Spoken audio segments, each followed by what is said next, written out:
video is about cytology.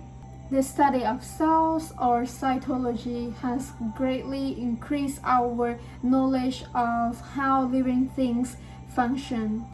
Through cytology, long-dreaded diseases have been conquered, living environments have been improved, and the nutritional value of some foods has been greatly increased. Without the information provided through cytology, progress in this area would have been almost non-existent.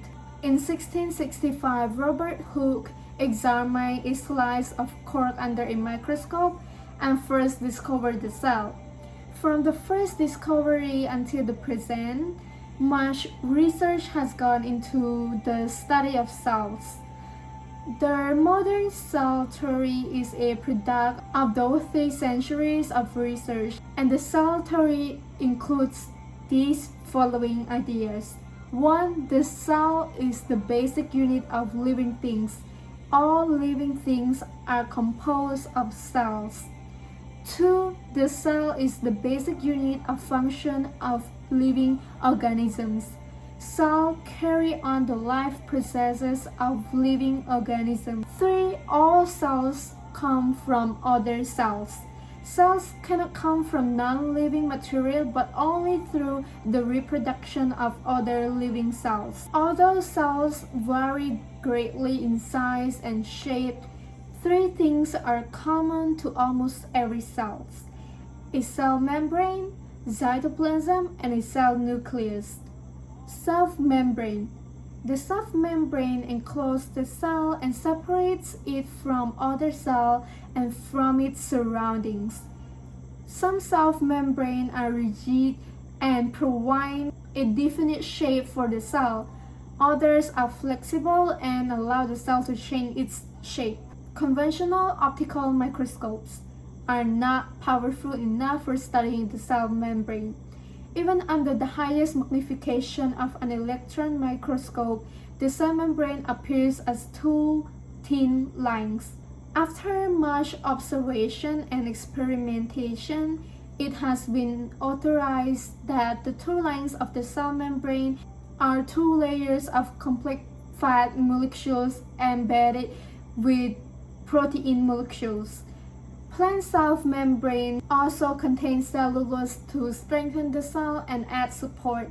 In human and animal cells, a complex organic compound known as cholesterol adds strength to the cell membrane, and the arrangement of fat and protein molecules in the cell membrane allows the cell to select which molecule it permits to enter or leave.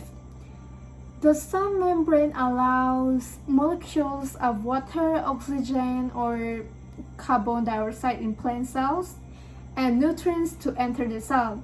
Excess water and molecules of waste materials are permitted to exit the cell.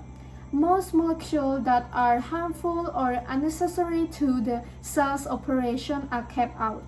Now let's talk about nucleus. The nucleus, which is found at the center of most cells, is the control center for the cells. The nucleus contains fine strands of genetic material called chromatin, which consists of protein molecules that are combined with a nucleic acid.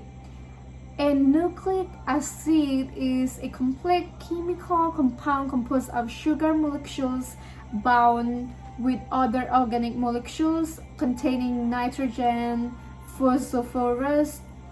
A double-stranded nucleic acid called deoxyribonucleic acid (DNA) contains the genetic pattern for producing protein molecules in the cell. The nucleus is enclosed in a membrane known as the nuclear membrane. The nuclear membrane is very similar in composition to the cell membrane with one major difference. The cell membrane is a solid membrane, but the nuclear membrane contains pores that permit materials to enter and exit the nucleus. Now, our next point, which is about cytoplasm.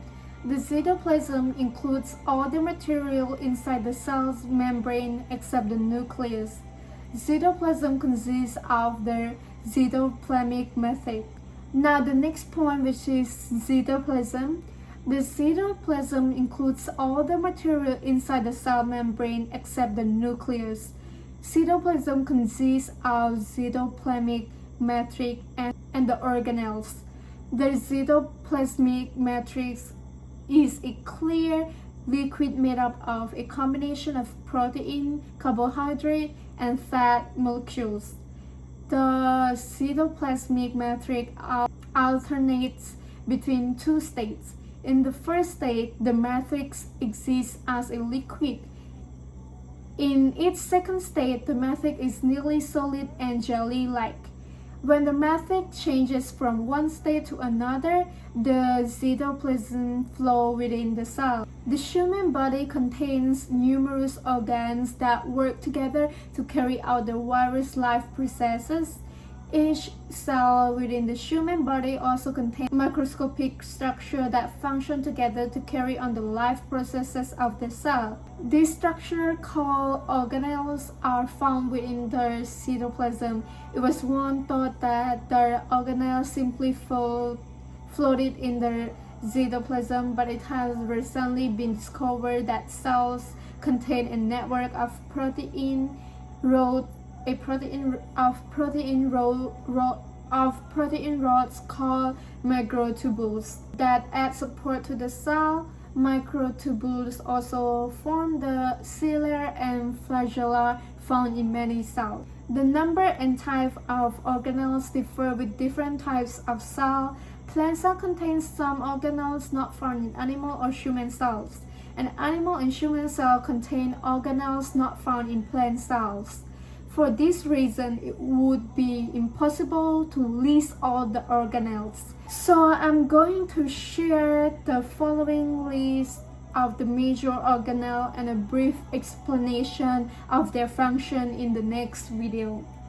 So stay tuned for the next video.